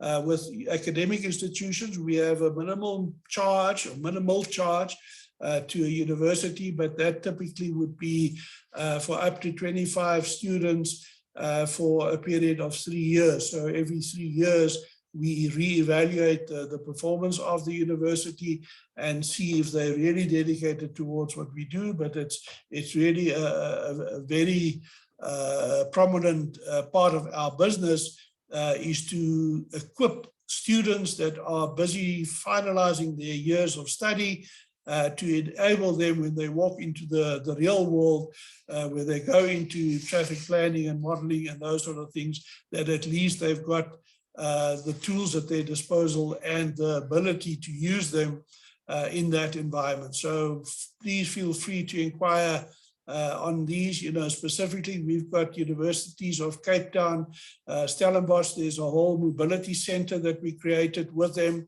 We sponsor the software and we assist them with all these sort of whatever is really needed to assist their students and to do research on behalf of municipalities and so on as well. So we're busy now with Knust University in Ghana, who also works together with University of Cape Town, where there's also a mobility lab being set up there in conjunction with us to assist them to do it properly. So if there are any inquiries relating to academic offerings, please talk to us and we can certainly assist in that environment. Just the airport side, as I mentioned earlier, I'm not going to go into all the details, but airport design and modeling, the event planning and transport planning as well. Now, that's basically the traffic or the mobility side. On the logistics software side, now here we talk to a total different market. Here we talk mainly to multi-drop distribution business entities. And that's again where the previous traffic mobility software is mainly focused on the authorities and municipalities and government sector. Here we talk mainly to the private sector in terms of manufacturing concern, logistics companies, 4PL, 3PL operations and so on. And we've got various products that we use in that environment. So the basic principles, we've got a product called PTV Route Optimizer, which allows us to do all the planning of the routes, optimize the routes based on the time constraints, the shortest distances, the carrying capacity of the vehicles. So the route plans are done in the optimizing system automatically. It pushes through to a system called Drive and Arrive, which is an ETA notification tool. So that allows us to let the customer know when his load is about to be delivered. We also have EPOD functionality, where you can have the customer signing on glass or the screen to allow us to get proof of delivery in that sort of environment. I think okay. Then we also have a set of software tools, API technology, where the customer or a partner can use some of our technology to assist them to enhance some of the components within their own software. Now, indicated, the typical markets that we address is the FMCG, the fast-moving consumer goods environment, specifically on food products, frozen, chilled, and ambient. We deal in the industrial side, which is typically hardware, paints, tools, chemicals, fuels, all that type of thing. The healthcare, pharmaceutical distribution and deliveries, waste management. We also deal with mobile workforce, planning of sales teams, merchandising, installation teams, healthcare workers that visit patients at the home. We work very closely with technology partners like ERP, system providers, warehouse management systems, telematics, EPODs, TMS, and so on. And we obviously provide management consulting services as well, where we can assist a business to optimize their whole operation, not typically on a route by route basis, but also the strategic longer term planning of where the business is going to, the fleet profiling, the depot location modeling, and all those. So now I'm running out of time. All right, Mr. Charel, I'll just need to interrupt you very quickly because of time. I wanted to just ask you a specific question just before you round up. It's excellent service that you've talked about so far, but I'm waiting to find out how many Nigerians have you trained so far. So if, for example, Lagos State is saying they are ready now to take some of the services that PTV has to offer, for example, how many skilled Nigerian hands do we have that are able to walk and, go on with this? Look, at this stage, it is fairly scarce still. We haven't, and that's one of the reasons why we partnered with TRIPLEPHIL. It is very difficult for us to, being quite far away and not being local. So that's one of our business models, to look for local partners which we can work with, that already has contacts with the potential market in a specific country or a region. We are fairly well represented in East Africa. Addis Ababa, the city uses, they've got quite a number of licenses. Kenya with Kura, KCCA, Uganda, Tanzania, and so on. West Africa has always been a bit of a not a problem child, but a little orphan, if we can call it that. We haven't really concentrated that much in the West African side. As I said, we've got clients in Ghana, Senegal, Cote d'Ivoire, Sierra Leone, and so on, but it's fairly small, So Nigeria, we've got a couple of licenses that we've sold to. There's one or two consulting engineering companies. I think Interscape was one of them, but there's actually at this point in time fairly low usage of the software in Nigeria specifically. We have provided training for three of TRIPLEPHIL's guys to get to know the software a little bit better. So they attended some of our online courses, but we're starting now with a big drive to get much more involved in Nigeria, because we realize the typical traffic problems that there are. We realize the potential for us as a business, obviously as well. But we need to partner with local entities that can provide local support and local services as well. It's impossible for us to try and run that from Johannesburg or Dubai or from Germany. That model does not really work that well. We need people on the ground. And as I said, this is the starting point, and it'll grow from here. All right. Okay. Thank you very much. So I'm going to give you, because of time, Mr. Charel, I'm going to give you, because I have given you a lot of extra time, I'm going to give you 2 minutes to round up so that we can have the next speaker and just round it all up. Yeah. Thank you. Okay, just quickly on the traffic, we can handle, or this is the transportation side. It deals with deliveries, deliveries and collection, multi-depot environment. I'm not going to go into a lot of detail there. So right on time. You gave me 2 minutes. I used 30 seconds. Are there any questions? All right, do we have any questions? I have asked you my question about training local hands in Nigeria. Okay, so in the absence, so if you have any questions, you can drop them in the chat box. In the absence of any questions, thank you again, Mr.Charel. Do you mind pronouncing your last name for me so that I don't ruin it? Schickerling. Schickerling. Oh, okay, that sounds very easy to pronounce. It's much easier than the Nigerian surnames. Okay, Schickerling. And then, do you mind me asking, what does it mean? Because, you know, like in Nigeria, all our names have very strong meaning. What does your last name mean? This is a bit, you know, it's a bit embarrassing. Shikker, it's actually a Jewish Hebrew name. A shikker is somebody that drinks. Oh. So a shickerling is something that drinks little bit. Interesting, very interesting. Thank you very much, Mr. Charel. Please stay on the call so we can continue the conversation with you. Okay. All right. So, Mr. Seyi Oshiyemi, good afternoon, sir. Are you on this call?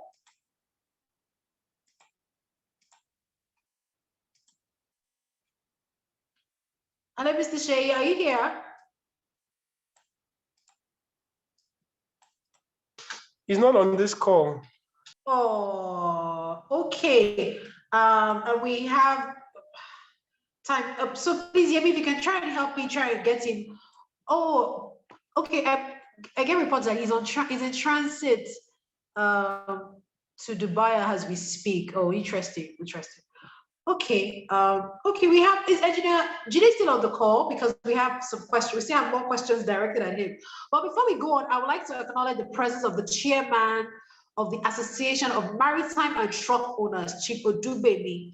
Good afternoon, sir. Thank you so much for taking out your time to join us this very busy Thursday afternoon.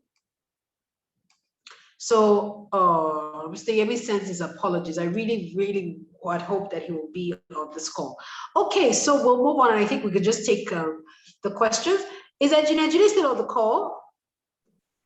I am here. Okay, so Engineer Judy, you're on the spotlight today because there are a lot of questions for you. So let me just quickly take 2 more questions from this. Someone is asking that LASTMA has the potential, even though, of course, you no longer work with LASTMA currently, but the question here is that LASTMA has the potential to efficiently manage traffic in Lagos State. It has achieved this before. What further support from government will LASTMA require? Question 1. Oh, apparently this has like 3 questions for you. Is there any role for private sector or corporate organizations to help to support LASTMA? And does LASTMA require an urgent corporate support for pending projects or initiatives? Well, the answer to that is yes. LASTMA has the potentials. My observation and experience while I was there is that the support that is required to make LASTMA more effective is still in its infancy. I've got to choose my words properly for obvious reasons, but the way officers are engaged, the package that is given to them as enforcement officer in an environment like ours, where we still have manipulators involved, needs to be looked at. And I'll give an example. The minimum charge for any offense according to the present law is 20,000 naira.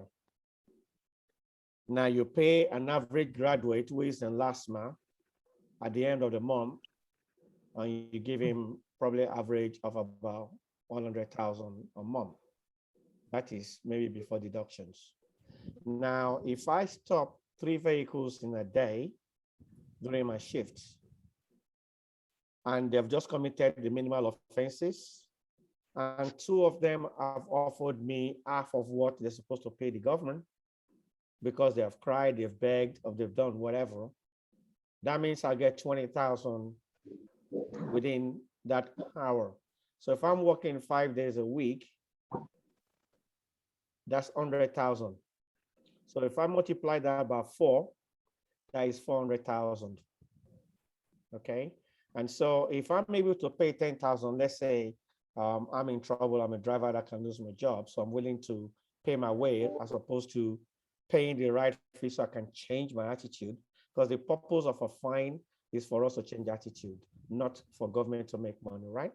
So there's this balance between the two. That is why I said in my presentation about reducing human interface, all right? It shouldn't be just about money.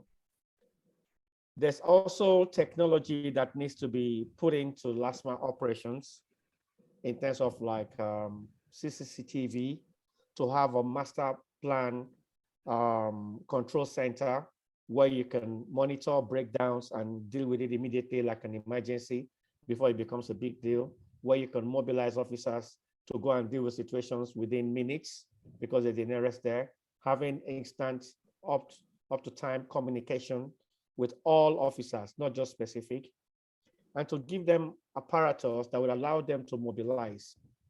Because sometimes when there's traffic, even LASTMA itself in a patrol vehicle cannot get to the incidents to clear it. That is how bad situation can be. And so that needs to be looked at where technology can be used to assist LASTMA to be more efficient.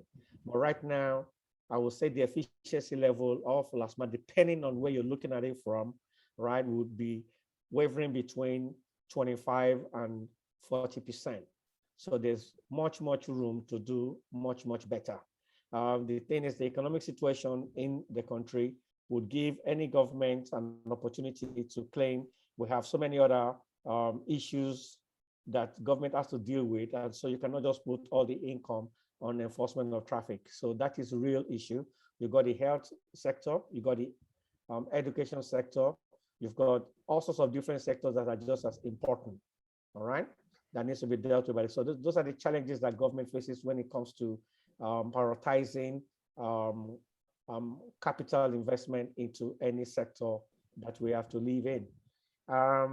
In terms of private entity, I want to believe, yes, that lots of private organizations that would love to be involved. And how I know that is that even the officers within these private entities put themselves forward to be LASTMA mayors. A LASTMA mayor is someone who can don the uniform and in their own spare time on their way home or back to work, they can help to control traffic when there are incidences and stuff. So they have that kind of authority.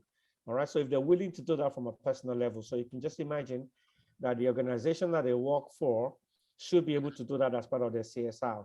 The only challenging situations would be the level of trust that whatever they're doing will bring out benefits and accountability, because that is what a private entity, because if you're saying you're spending money for a government entity and you don't have an accountability situation, then your board of governors or whatever is going to question you that who is doing the auditing. So we're spending, even if it's 10,000 naira, what are we getting for 10,000 naira? So there are plenty of opportunities for the private entity, but they need to believe in the system.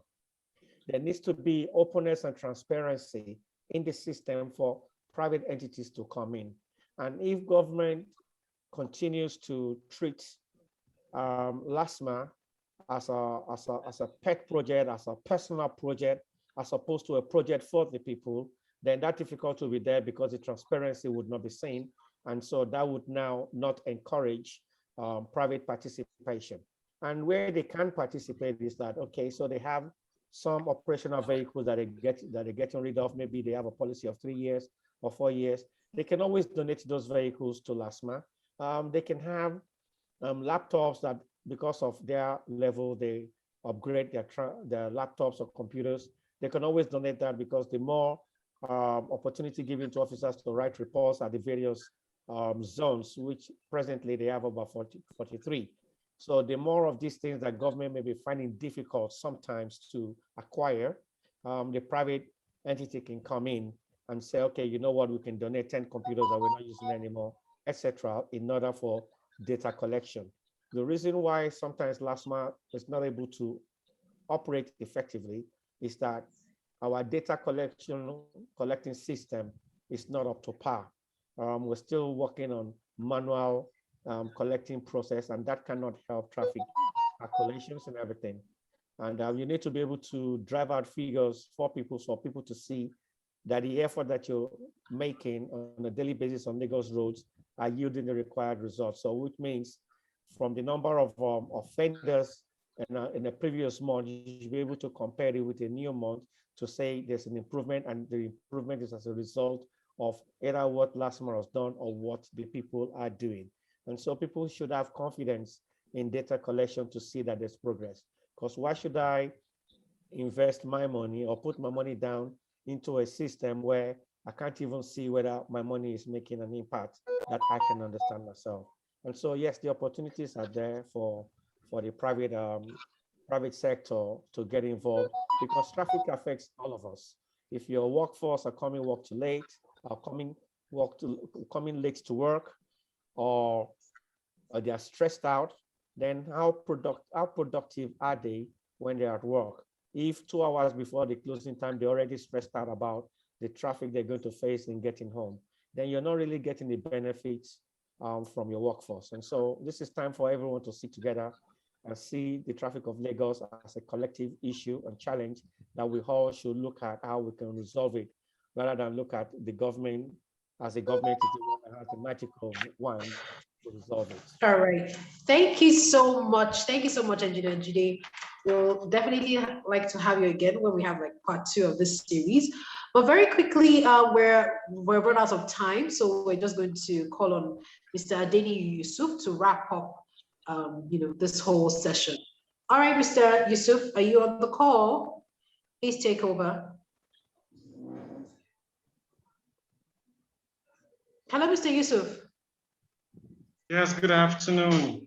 Good afternoon, sir. Please go ahead and give your vote of thanks and let's move on. All right. Thank you so much for the way you've handled the program so far. I really appreciate that. And I quickly want to tell people about TRIPLEPHIL, because TRIPLEPHIL is behind the organization of this particular webinar that we have today. And we quickly have to let our people know exactly what TRIPLEPHIL does. And I'll say that TRIPLEPHIL is an innovative traffic and transport solution driven organization that is incorporated in Nigeria for over 5 years now. And our head office is in Lagos State. Well, the company is established, and because we are being driven by different problems that have been experienced. I mean, the negativities of transport have been experienced in Nigeria as a whole. And this ranges from the high public transport infrastructure shortage that we have, as well as huge economical loss resulting from traffic delays, the poor traffic and safety awareness that we have, as mentioned by Engineer Olajide and Seyi. It's so pure that we have such very poor awareness amongst our people, and we can't even achieve anything smart in terms of transportation without having a mind shift into how we react to the majority of all these functionalities of transport, especially how we use the road and all other components of it. Also, because we also have high accident rates among other problems that we have in Nigeria, is one of the reasons why we have created a TRIPLEPHIL. A TRIPLEPHIL is an organization which is geared towards providing solution to all these problems that has been discussed for over an hour now.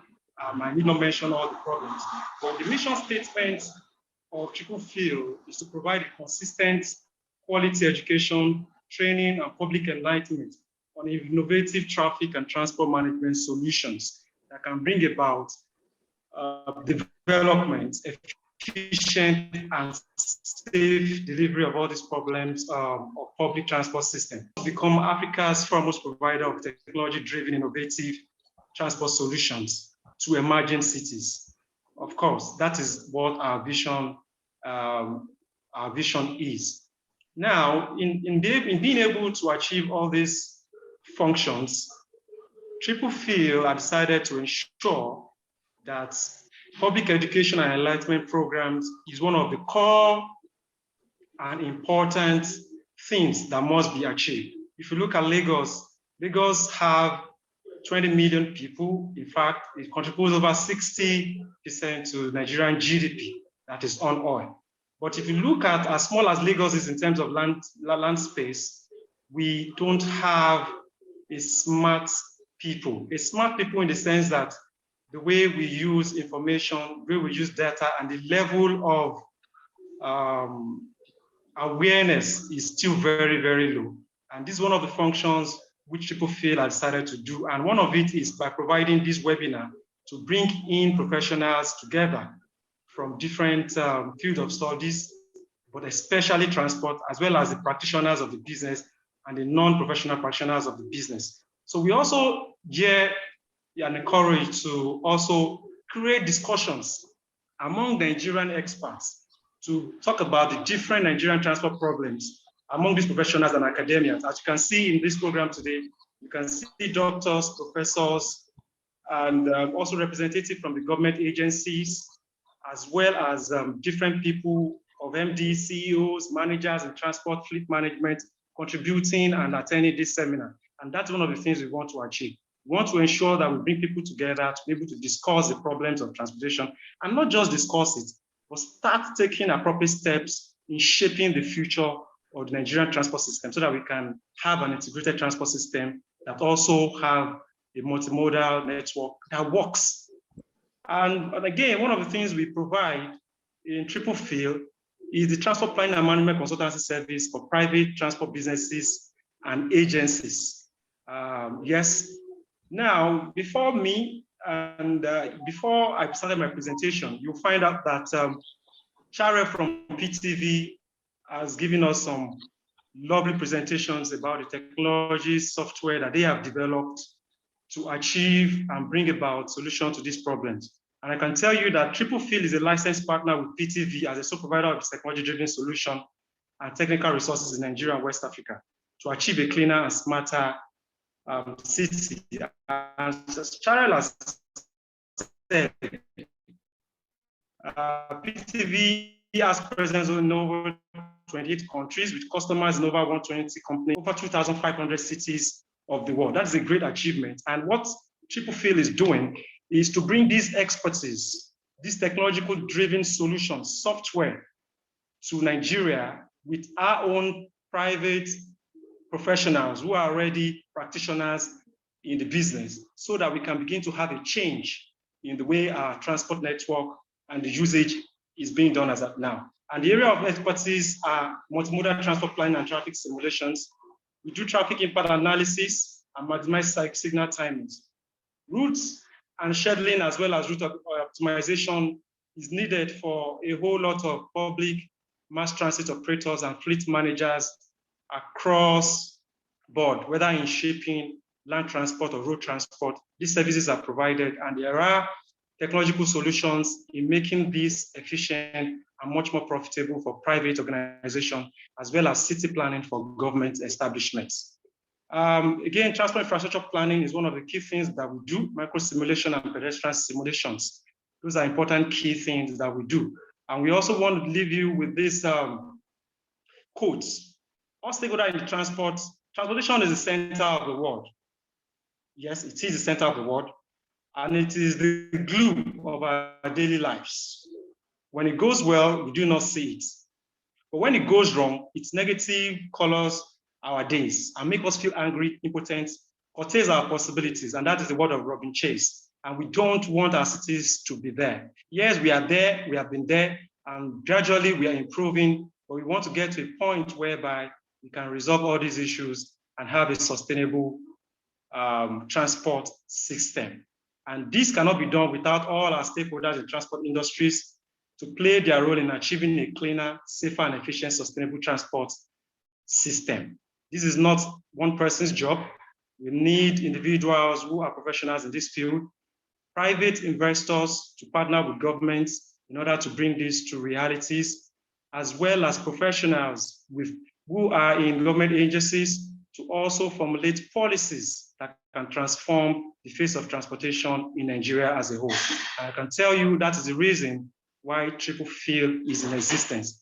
And we will not stop until we achieve a better sustainable transport system, not just in Lagos, but in all the states in Nigeria and in Nigeria. And we also focus to extend this to African countries. I want to say a big thank you to everyone who has been part of this program, the academic personalities, professors, doctors, lecturers, who has graced this occasion. Thank you so much. MD CEOs, managers of transport establishment, road, rail, maritime, and air subsector industry, we appreciate you.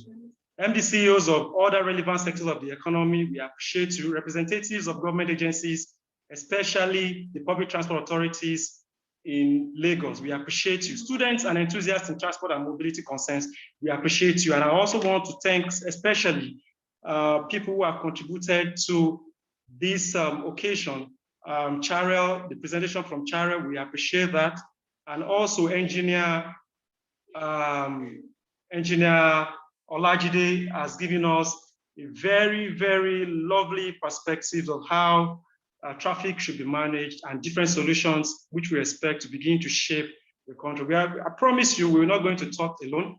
In our midst, we have professionals, policymakers, and also that can make changes in all these areas. We thank you so much. We also thank Mr.Seyi for your wealth of knowledge that you have shared on this webinar. We love it. We appreciate you. And the person of Professor Kolawole Badmos, we appreciate your contribution too. Engineer Toriola, Chief Oduyoye, different personalities that I can't not just mention here, and also representatives and heads of the Department of Olabi University. We appreciate you, everyone. And people who have contributed to this in terms of different effort at the backstage, in presentation, and also the convener, Adewale Philip, thank you so much.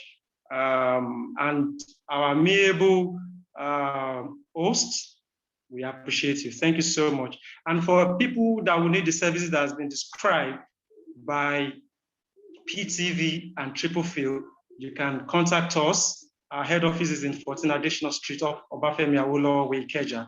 And you can see the phone line. You can reach us through the email, through Twitter, and also Instagram. Thank you so much. Have a wonderful day. Thank you so much. All right. Thank you so much, Yusuf. Really, thank you for your time. So we've spent about 2 hours already.